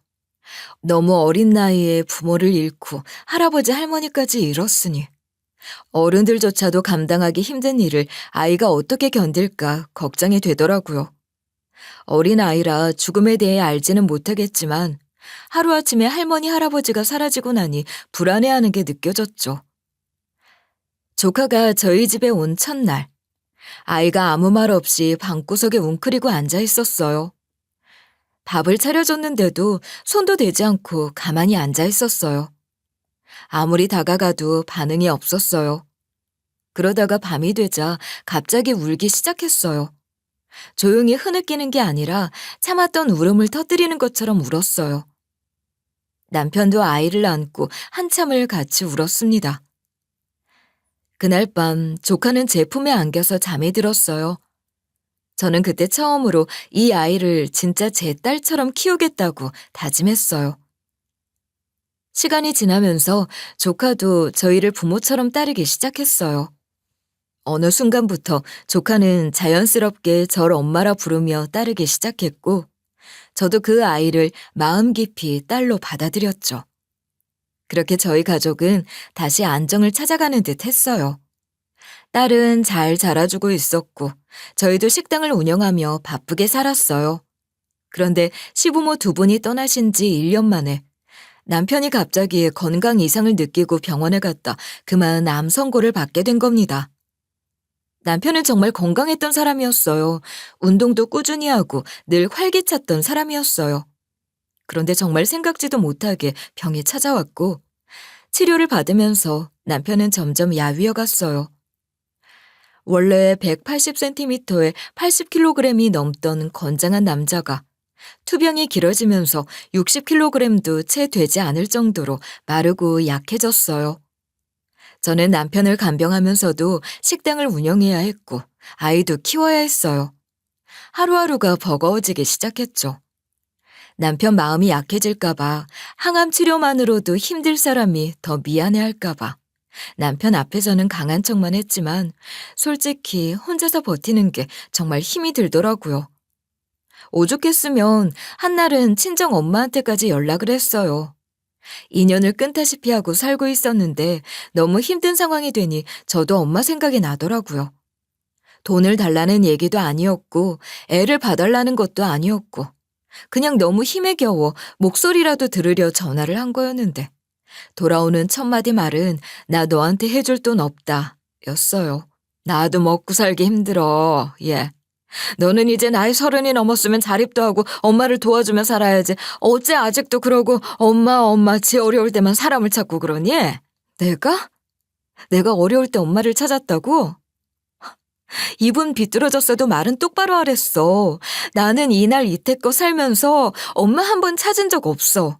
엄마는 어릴 때부터 나 가진 게 인생 꼬인 시작점이라고 말하던 사람이었잖아.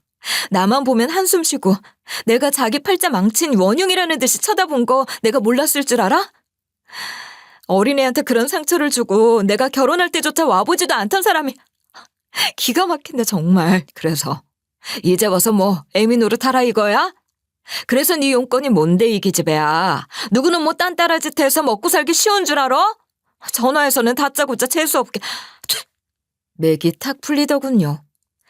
그래, 처음부터 자식 낳은 걸 짐처럼 생각하던 양반한테 내가 무슨 위로를 바라겠냐 싶었어요. 잠시나마 그런 기대를 품었던 제가 어리석었던 거죠. 남편을 만나 너무 행복한 삶에 심취했던 나머지 제가 나고 자란 고향을 잊고 있었던 거예요. 본래 우리 집은 그런 곳이었는데 말이죠. 결국 전 혼자였고 혼자 힘으로 몇 년을 버텼어요.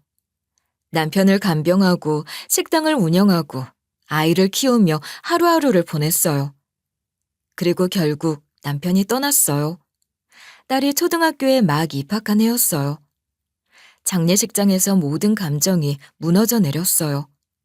믿고 싶지 않았어요. 남편이 없는 세상이 상상이 안 됐어요. 그런데 그런 저에게 친정엄마가 와서 조의금 이야기를 하더군요. 남자를 잘못 만나 빚이 좀 생겼는데 조의금 들어온 거 있으면 좀 달라고. 이런 사람을 내가 부모라고 믿고 살아야 하나 싶더군요. 그날로 전 엄마와 완전히 인연을 끊었습니다. 장례가 끝나고 나니 진짜 세상에 저 혼자 남은 기분이었어요. 딸을 책임져야 했지만 제 몸뚱이 하나 지탱하는 것조차 너무 어려웠어요. 앞으로 어떻게 살아가야 할지 막막하기만 했어요. 내 인생 정말 레전드다 싶더군요.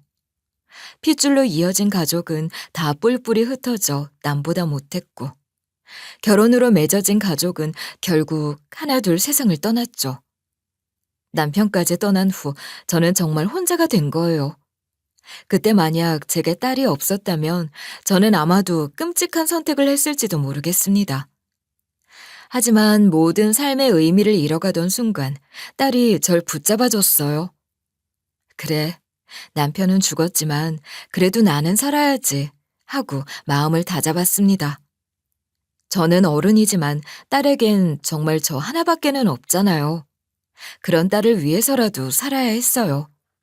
어떻게든 이를 악물고 버텼어요. 다행히 식당 운영은 계속 잘 됐어요. 근처에 병원이 있어서 의사들도 단골로 많이 왔어요.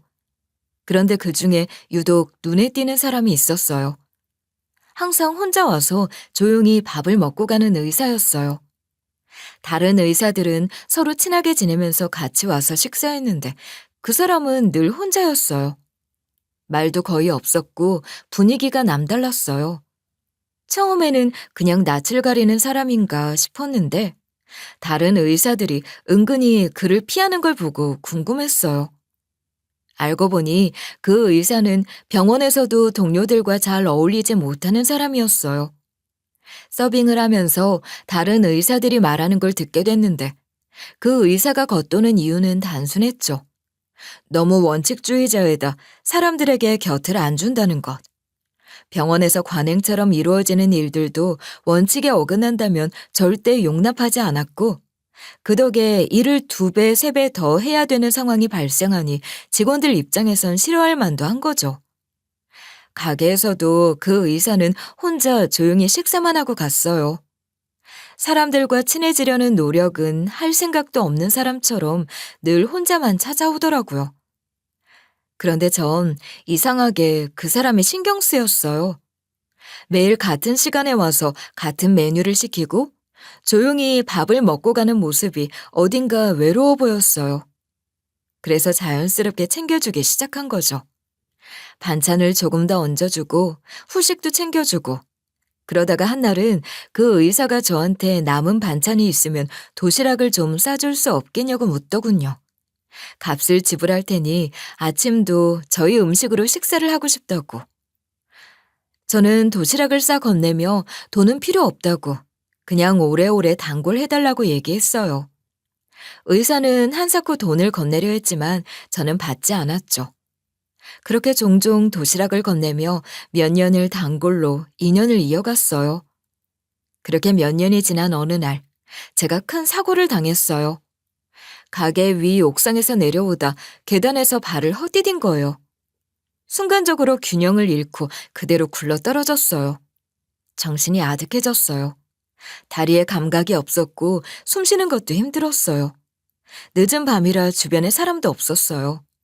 겨우 휴대전화를 꺼내서 119 버튼을 눌렀고 가장 가까운 병원으로 실려갔죠. 엑스레이에 뇌검사까지 하고 나왔는데 골절이 심해 당장 수술이 필요하다고 하더라고요. 그런데 문제는 보호자가 없다는 거였어요. 원래 수술 동의서에는 가족이 서명해야 하잖아요. 그런데 전 남편도 없고 부모와도 연을 끊은 상태였고 딸은 학교에서 캠프를 간 상황이라 보호자 서명을 할 사람이 없었어요. 의료진도 난감해했어요. 그때 나타난 게 그 의사였어요. 병원 규정상 보호자가 아닌 사람이 서명할 수 없었지만 그는 병원장에게 직접 찾아가서 동의를 구했고 결국 예외적으로 수술을 받을 수 있게 해주셨죠. 그렇게 전 무사히 수술을 받았어요. 하지만 이 일로 병원에서 그 의사가 입방아에 오르게 됐다는 걸 뒤늦게 안 거예요. 원칙 운운하더니 왜 그런 짓을 했냐. 밥집 사장이랑 무슨 사이냐. 이러면서 별별 말도 안 되는 루머들이 돈 거죠. 그 사실을 듣고 나니 너무 미안하기도 하고 신경이 쓰이고 해명이라도 하고 싶었는데 또 제가 섣불리 나섰다가 괜히 피해만 끼칠까 그러지도 못하고 참 난감한 상황이었죠. 그 탓에 의사가 다른 곳으로 병원을 옮겼다는 이야기도 저는 뒤늦게 알게 되었어요. 혹시 저 때문인가 싶어 너무 미안하더라고요. 연락처를 아는 사이도 아니고 미안함도 고마움도 전할 길이 없어 안타까워하던 시점에 의사가 다시 저희 식당을 찾았어요. 혹시 저 때문에 정말 죄송해요. 필요하시면 제가 무슨 해명이라도. 아니요, 아닙니다. 그러실 거 없어요. 어차피 그 병원에 오래 있을 생각도 없었어요. 신경 쓰지 마세요. 그리고 저 다른 병원 가면서 승진도 했습니다. 오히려 잘된 일이죠. 그 뒤로도 의사는 종종 이 지역에 들를 일이 있으면 꼭 저희 식당을 찾아줬고 저희는 좋은 관계를 유지했어요. 예전처럼 자주 만나는 단골과 주인 사이는 아니었지만 그래도 저에겐 참 감사한 손님이었죠. 그런 일들을 겪는 사이 시간은 훌쩍 흘렀어요. 딸이 어느덧 고등학생이 됐죠. 남편이 떠난 뒤로 저희 둘은 서로에게 유일한 가족이었어요. 딸은 착하고 속 깊은 아이로 자랐고 저는 어떻게든 아이만큼은 부족함 없이 키우려고 노력했어요. 그동안 식당 운영도 꾸준히 해왔고 힘든 순간도 많았지만 버텨냈어요. 그렇게 딸의 17살 생일을 앞둔 어느 날 딸이 갑자기 배가 아프다고 하더라고요. 처음엔 단순한 복통인 줄 알았어요. 학교에서 점심을 먹고 난 뒤부터 계속 배가 불편하다고 했어요. 급식이 잘못됐나 싶었지만 별거 아니라고 소화제 하나 먹으면 된다는 아이 말에 저도 크게 신경 쓰지는 않았어요. 그런데 며칠이 지나도 통증이 사라지지 않는 거예요. 평소처럼 학교에 갔다가 돌아오면 배가 뭉클거리고 아프다고 했어요. 손으로 눌러보니 배 한쪽이 단단한 느낌이 드는 것 같기도 하고 혹시 몰라 병원에 가보기로 했어요. 그런데 검사 결과를 듣고 저는 그대로 얼어붙고 말았습니다. 딸에게 악성 종양이 발견됐다는 거였죠. 난소암이었어요. 처음엔 믿기지 않았어요. 이렇게 어린아이가 무슨 난소암이냐고 되물었어요. 그런데 의사는 조심스럽게 설명했어요. 난소암은 초기 증상이 거의 없고 발견됐을 때 이미 진행된 경우가 많다고. 저희 딸처럼 어린 나이에 발병하는 게 흔치는 않지만 그렇다고 아예 없는 일도 아니라고 하더군요. 이미 종양이 6cm 정도 자라 있었고 전이 가능성을 배제할 수 없다고 했어요. 확진을 위해 더 정밀한 검사를 해야 했고 수술도 필요하다고 했어요. 그 말을 듣는 순간 머릿속이 하얘졌어요. 암이라니. 남편이 암으로 그렇게 떠났는데 이제 딸까지. 숨이 턱 막혀왔어요. 심신이 약해질 대로 약해진 상태에서 딸 수술까지 앞두니 도저히 더는 가게 운영을 이어갈 자신이 없었어요. 암투병에 돈이 얼마나 많이 드는지도 저는 이미 알고 있었죠. 아무리 보험이 있다고 해도 수술비, 입원비, 항암 치료까지 하려면 현실적으로 버틸 수가 없었어요. 결국 저는 가게를 매물로 내놓기로 결심했어요. 한동안 가게 문도 닫아놓고 매물로 내놓는다는 안내문도 붙였어요. 워낙 오래 운영한 가게라 단골들도 많았던 터라 문이 닫혀있는 걸 보고 사람들은 하나둘 찾아와 이유를 물었어요. 손님들이 아쉬워하는 걸 보니 마음이 더 무거웠어요. 가게를 내놓는다는 말도 쉽게 나오지 않았어요. 하지만 현실적으로 선택의 여지가 없었어요. 그렇게 가게 정리를 하던 어느 날, 오랜만에 익숙한 얼굴이 찾아왔어요. 지방으로 발령났던 의사가 다시 올라와 병원장으로 부임하게 됐다는 거였어요. 어머, 너무 잘 됐네요. 결국 해내실 줄 알았어요. 언젠간 잘 되실 거라고 늘 믿고 있었어요. 근데 혹시 가게는 왜 내놓으시는 거예요? 설마 무슨 일이 있는 건 아니죠? 그게 사실은 저희 딸이 좀 아파서요. 아직 어린데 난소암 진단을 받았지 뭐예요. 수술에 항암에 병원비도 너무 부담되고 더 이상 가게를 운영할 정신적, 육체적 여유도 없고 그래서 내놓게 되었어요. 어디에도 제 감정을 토로하지 못하다가 그렇게 처음으로 제 이야기를 털어놓고 나니 눈물이 왈칵 솟구쳤어요. 저도 모르게 그동안 버텨왔던 감정들이 한꺼번에 터지듯 눈물을 주체할 수가 없더라고요. 남편을 떠나보내고도 살아남았는데 이제 딸까지 암이라니. 정말 어떻게 이런 일이 계속될 수 있는지 원망스러웠어요. 죄송해요. 혼자 버티다 보니 너무 힘들어서 저도 모르게 그만. 제가 너무 주책을 보였네요. 아무튼 오랜만에 다시 뵙게 돼서 너무 반가워요. 병원장 되신 거 다시 한번 축하드립니다. 그 수술 저희 병원에서 맡아해드리겠습니다. 따님 데려오세요. 네?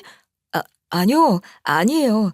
저희 아이는 이미 다른 곳에서 수술을 하기로 되어 있기도 하고. 제가 혼자 외롭게 밥 먹을 때마다 여기서 빠지는 게 참 많아요.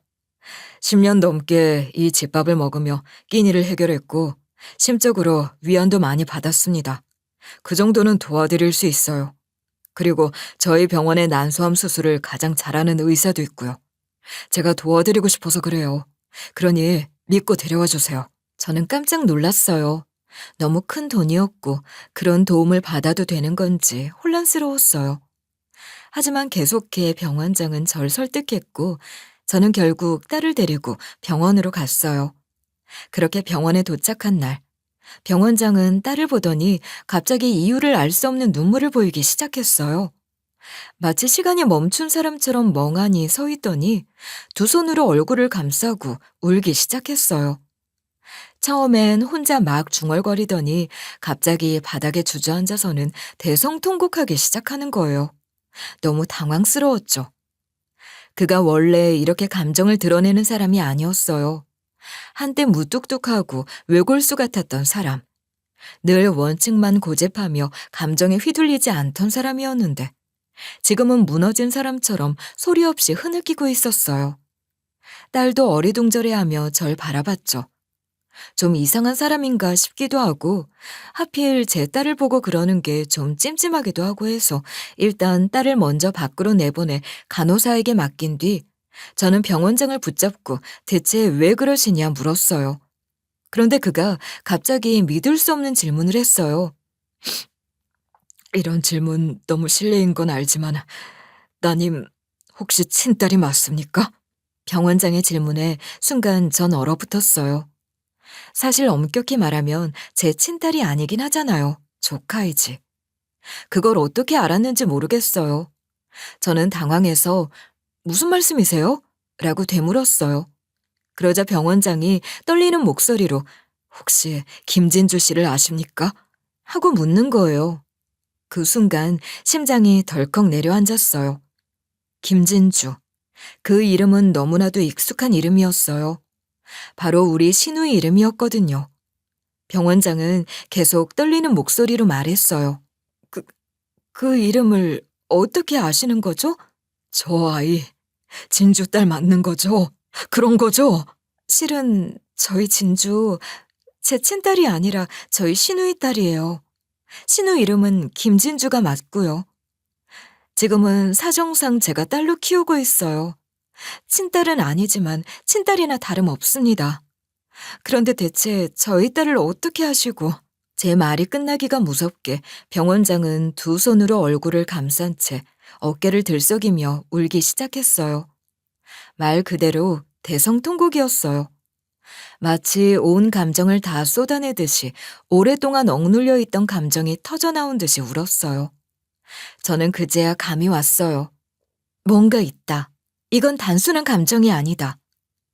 병원장은 떨리는 손으로 손수건을 꺼내 눈물을 닦더니 힘겹게 이야기를 꺼냈어요.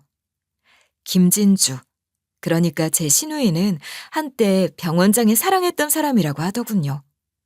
대학 시절 두 사람은 운명처럼 만났대요. 병원장은 의대생이었고 시누이는 미술학도. 너무나 다른 세계에서 살던 두 사람이었지만 이상하리만치 서로에게 이끌렸다나 봐요. 저도 사진으로만 보긴 했지만 척 보기에도 신우이는 활발하고 자유롭게 멋을 아는 사람이었어요. 그 친구는 겁도 많고 고리타분한 저와는 다르게 뭐든 가리지 않고 솔직하게 표현하는 사람이었고 그 모습이 그때의 저에게는 세상에서 가장 눈부시게 보였어요. 그 사람을 놓치고 싶지가 않았어요. 집안에 반대가 있을 걸 알았지만 청혼을 했죠. 하지만 병원장의 집안은 엄격했다는군요. 대대로 의사를 배출해온 집안이었고 가문의 명예를 중요시했어요. 신우이 같은 사람은 절대 받아들일 수 없었다는 거예요. 신우이는 평범한 집에서 태어났고 자유롭게 살았고 유학까지 가겠다는 자유로운 영혼이었거든요. 병원장의 부모는 단칼에 반대했대요. 당장 헤어지라고, 더 만나면 가만두지 않겠다고 협박까지 하면서. 하지만 두 사람은 끝까지 버텼어요. 신우이는 싸우겠다고, 집안이 반대해도 둘이 있으면 된다고 했고 병원장도 같은 입장이었죠. 하지만 제가 비겁했어요. 그때는 현실적인 거라고 생각했지만 지금 돌아보면 제가 너무 비겁했죠. 아무리 사랑해도 아무리 서로를 원해도 현실이 따라주지 않으면 끝까지 갈 수 없다고 생각했어요. 결국 저는 그 친구를 놓아주기로 했습니다. 그럼 두 분은 그렇게 헤어지신 건가요? 처음엔 그 친구가 절 붙잡았죠. 하지만 전 자신이 없었어요. 저희 집안을 설득할 자신도 확신도 없었죠. 결국 그렇게 헤어질 수밖에 없었어요. 그때는 그게 서로를 위한 길이라고 믿었죠. 그런데 헤어지고 나서야 병원장은 깨달았던 거예요. 신우이가 없으면 아무 의미도 없다는 걸. 하지만 용기가 없었고 뒤늦게 다시 찾아갔을 때는 이미 한참 늦은 후였던 거죠. 신우이는 헤어졌던 당시 이미 임신을 한 상태였고 혼자 아이를 낳기로 결심했던 거예요. 그리고 병원장이 다시 신우이를 찾았을 때는 아이를 낳다 이미 세상을 떠난 뒤였죠. 미쳐버릴 것 같았어요. 너무 늦었다는 사실이. 내가 조금만 더 빨리 갔더라면, 조금만 더 용기를 냈더라면. 모든 게 내 잘못이었습니다.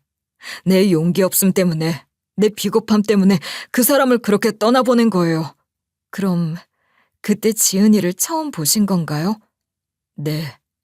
하지만 진주 부모님 두 분께서는 제게 차가우셨어요. 그럴 만도 했죠. 두 분께서는 본인들이 아이를 키울 테니 다시는 찾지 말라고 하시더군요. 그 냉담함 앞에 저는 결국 물러날 수밖에 없었습니다. 아이를 키우겠다고 말하기에는 제가 너무 염치가 없었죠. 하지만 마음이 편할 리 없었어요. 그래서 그는 아이가 자라는 지역의 병원에서 근무하기로 했대요. 처음엔 단순히 가까운 곳에서 아이가 잘 자라는지 알고 싶었을 뿐이었어요. 하지만 어느 순간을 기점으로 두 분이 보이지 않았고, 두 분께서 돌아가신 뒤 남동생분이 그 아이를 키워주고 계시다는 걸 전해 들었어요.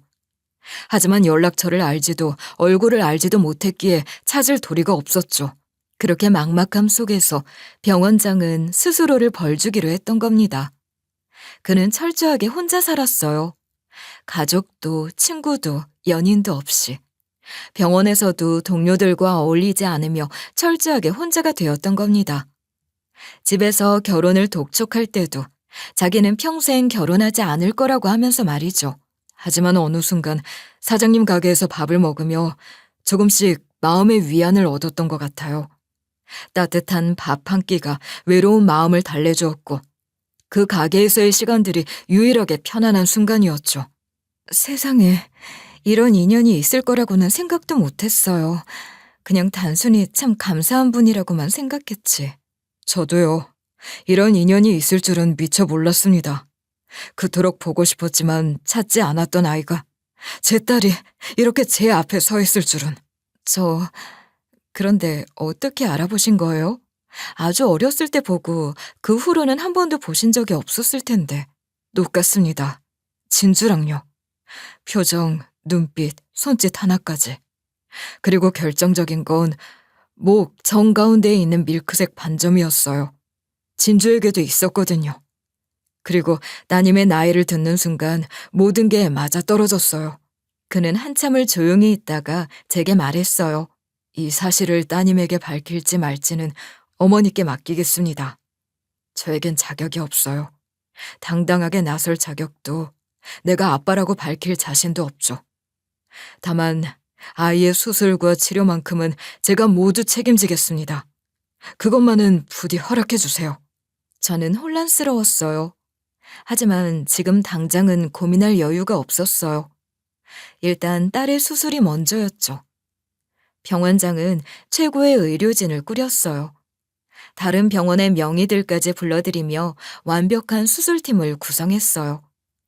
그렇게 딸은 수술을 받았어요. 저는 병원 밖에서 한숨도 쉬지 못한 채 기다렸어요. 시간이 얼마나 흘렀는지 모르겠어요.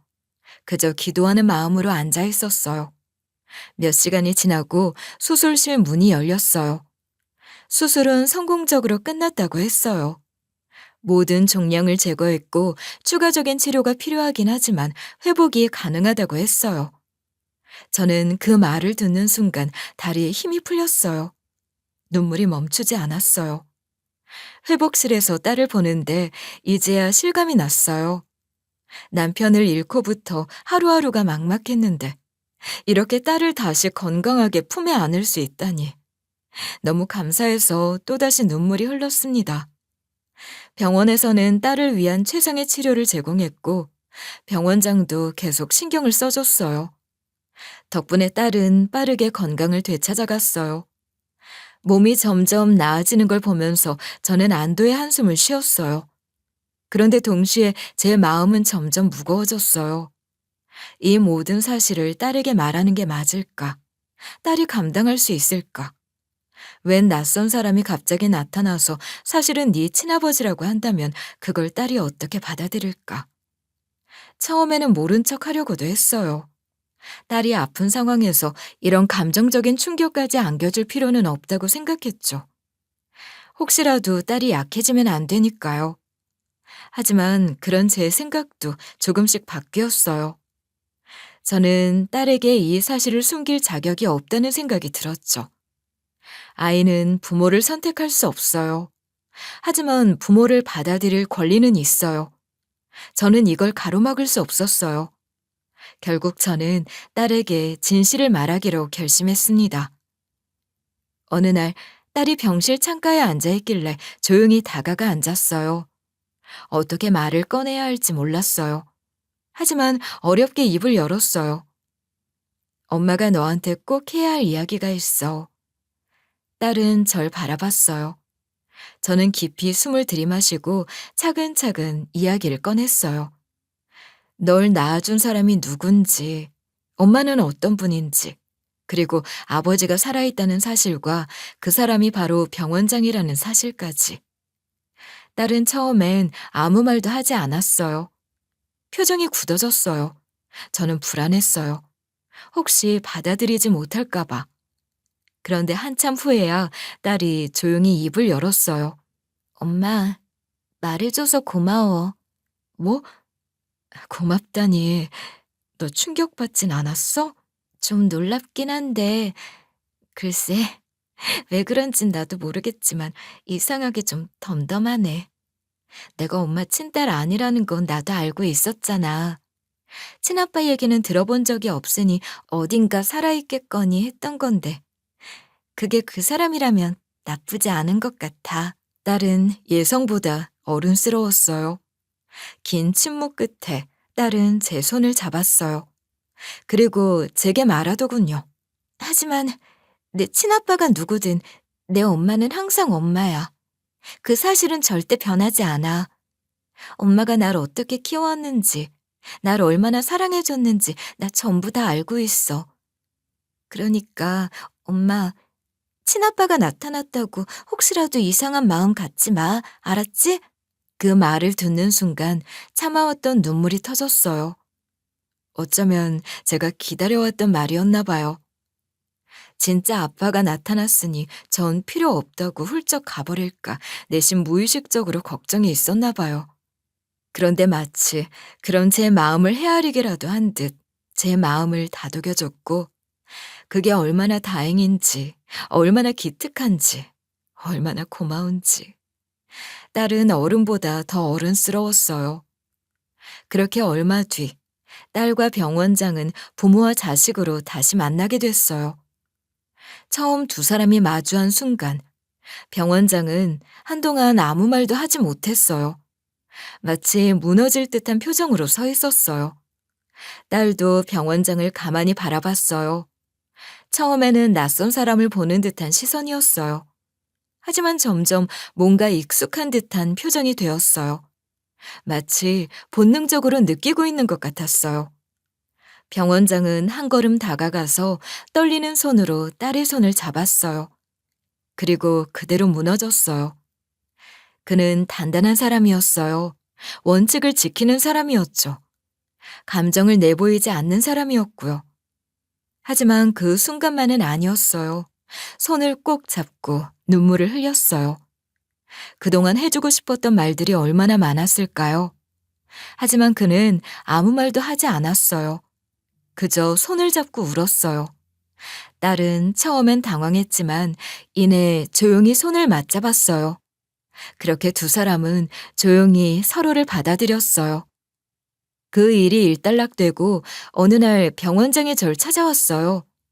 그는 조용히 앉아 차 한 잔을 마시더니 조용히 묻더군요.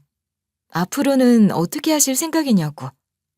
저는 순간 말문이 막혔어요. 사실 가게도 정리 중이었고 앞으로 어떻게 살아야 할지 아직 정하지도 못한 상태였어요. 남편이 떠나고 나서 하루하루 버티는 게 전부였어요. 그리고 이제 딸까지 아팠다가 회복 중이니 정말 앞으로의 삶을 생각해 볼 시간이 온 거였어요. 하지만 저는 여전히 막막했어요. 병원장은 제 머뭇거림을 보더니 한동안 생각에 잠겼어요. 그리고 뜻밖의 제안을 했어요. 저는 좋은 음식에는 사람을 살리는 힘이 있다고 믿습니다. 저희 병원에서도 건강식이 필요해요. 환자들이 식사를 통해 회복하실 수 있도록 제대로 된 영양 관리가 필요하지만 병원식은 한계가 있죠. 그래서 환자들에게 좀 더 건강한 식단을 제공하는 프로그램을 새롭게 만들고 싶은데 혹시 사장님이 총괄을 맡아주실 수 있을까요? 네?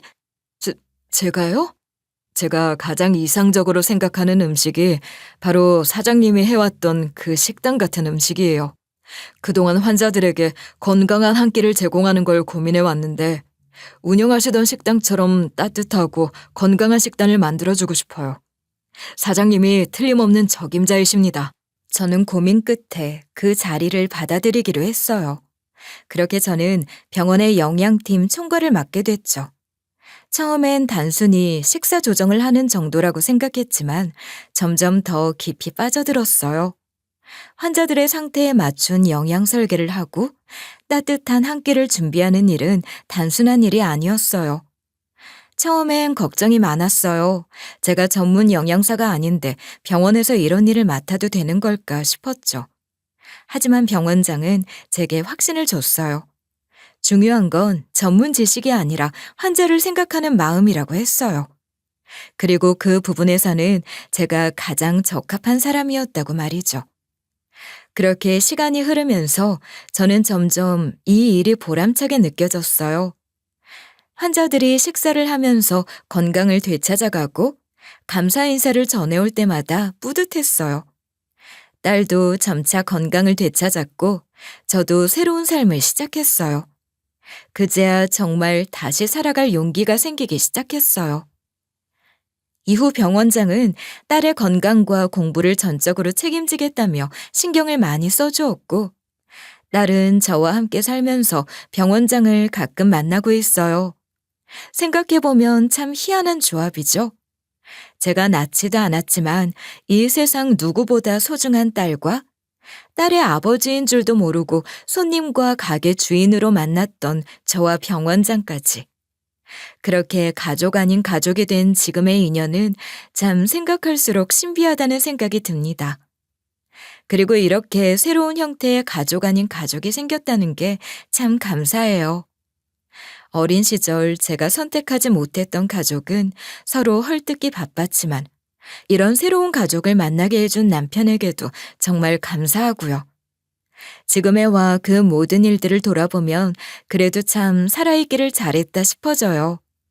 갑작스레 남편이 떠난 후, 그리고 딸까지 아프면서 정말 삶이 무너지는 줄 알았는데 결국 다시 일어설 기회가 찾아왔죠. 그리고 이제는 내가 받은 은혜를 다른 사람들에게 돌려줄 차례라고 생각해요.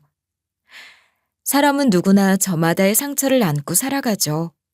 어떤 상처는 시간이 지나면서 흐려지지만 어떤 상처는 아무리 세월이 흘러도 지워지지 않아요. 병원장은 오랫동안 씻을 수 없는 아픔을 품고 살았고 저는 저대로 고된 인생을 살아왔어요. 우리는 서로를 몰랐지만 같은 공간에서 서로의 상처를 어루만지고 있었어요. 그리고 마침내 우리는 하나의 가족으로 다시 연결되었어요. 이 일이 단순한 우연이었을까요? 저는 그렇게 생각하지 않아요. 인연이란 건 때로는 너무 멀리 돌아가기도 하지만 결국엔 닿아야 할 곳에 도달하는 것 같아요.